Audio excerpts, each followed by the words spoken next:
குழந்தை பிறந்து வளர்ந்து முதலில் உச்சரிக்கும் சொல் அம்மா. அதனால தான் அந்த பாட்டு வந்தது, அம்மா எங்கே வா வான்னு.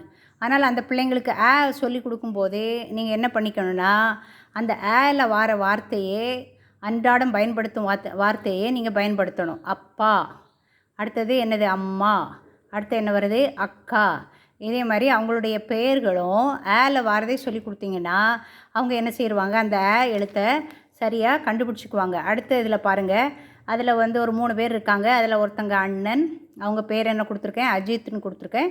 அடுத்தது அண்ணி, அதுவும் நீங்கள் என்ன பண்ணணும், ஏலையே சொல்லி கொடுத்தீங்கன்னா அந்த லெட்டரை ஈஸியாக என்ன செய்வாங்க, அவங்க பிடிச்சிக்குவாங்க. அடுத்தது தம்பி, தம்பி பேரும் என்னது ஏலே ஆரம்பிச்சதுன்னா அந்த அவர்கள் சந்தேகமின்றி என்ன செய்துக்குவாங்க, கற்றுக்கொள்வார்கள்.